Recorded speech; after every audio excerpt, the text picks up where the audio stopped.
Hello दोस्तों, आज की इस वीडियो में हम देखने जा रहे हैं अपना क्लास 10th इंग्लिश का जो फाइनल टर्म 2 का पेपर हुआ था उसका सेट 1 का solution, full grammar and reading section और बाकी हमारा लिटरेचर पार्ट देखेंगे। तो चलिए फटाफट शुरू करते हैं। सेट 1, ठीक है। आइए, तो देखिए पहला आपका पैराग्राफ था मिल्खा सिंह के ऊपर। तो उनके हम आप यहाँ पे क्वेश्चन, उनका फर्स्ट आंसर रहा फर्स्ट पैराग्राफ में द फ्लाइंग सिख, ठीक है। इसका सेकंड पार्ट मिल जाएगा आपको नीचे कि उन्होंने क्या रिकॉग्नाइज़ किया था। इन लाइन से आप अपना वो आंसर बना के लिख सकते थे, ठीक है। दूसरा पार्ट आपको, जो दूसरा क्वेश्चन था कि उनके हम बताइए 2 अचीवमेंट्स, तो वो रहा आपका ये फर्स्ट पैराग्राफ में ओनली एथलीट वाला और पद्मश्री वाला, ठीक है। अब जो तीसरा क्वेश्चन था उनके स्ट्रिक्ट रूल्स एंड रेगुलेशन का, तो वो आपको ये मिल जाएगा कि हर सुबह वो जल्दी उठ जाते थे, फिर स्पोर्ट फिट जाते थे, ठीक है, ट्रैक पर जाते थे, दौड़ते थे।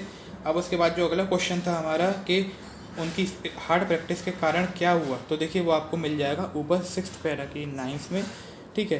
कि I would increase my speed, I would vomit, no और drop down unconscious through sheer exercise, या I was drained of all energy, ठीक है। आप इन दोनों पॉइंट्स को वहाँ पे दे सकते हैं, अपना काम आपका हो जाएगा बढ़िया, ठीक है।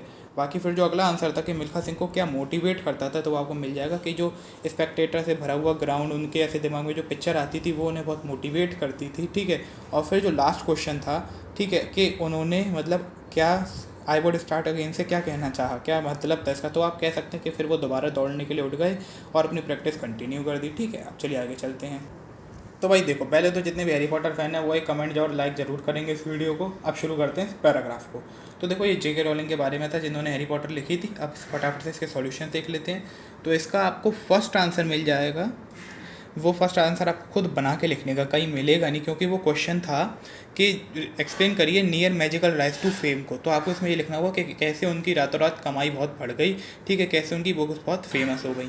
अब जो अगला क्वेश्चन था कि पब्लिशर ने उनकी बुक क्यों नहीं पब्लिश की, तो उसका आपको रीज़न यहाँ पे दे सकते हैं कि प्लॉट बहुत कम्प्लेक्स था इसलिए नहीं करी। फिर अगला क्वेश्चन है कि what was the drawback of fame, ठीक है। तो फेम से आप लिख सकते हैं कि फिर रातों रात भर उनके घर पे जर्नलिस्ट नौक करते रहते थे, ठीक है, उनकी लाइफ अपसाइड डाउन हो गई, ऐसा आप कुछ लिख सकते थे वहाँ पर। अब तो लिख नहीं सकते ना, पहले की बात है सब। अब बाकी आपका अगला क्वेश्चन था इटालियन डस्ट जैकेट वाला, तो वो ये रहा कि उन्होंने कहा कि ये जो इटालियन डस्ट जैकेट है वो तो हैरी को बिना चश्मे के दिखाएगी, तो चश्मे तो उसकी वल्नरेबिलिटी को शो करता है, ऐसा मैं बिल्कुल होने नहीं दूंगी। अब जो अगला आपका क्वेश्चन था कि हेल्पफुलनेस या इनसिक्योरिटी से सिमिलर वर्ड बताना है लास्ट पैरा में, तो वो है मेरे हिसाब से vulnerability, okay.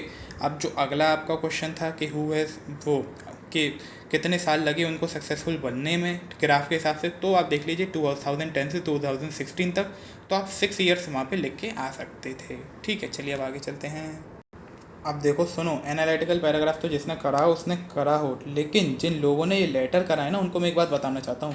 Same to same ditto letter की वीडियो हमारे चैनल पे अभी एक दिन पहले ही पोस्ट हुई थी दोपहर में।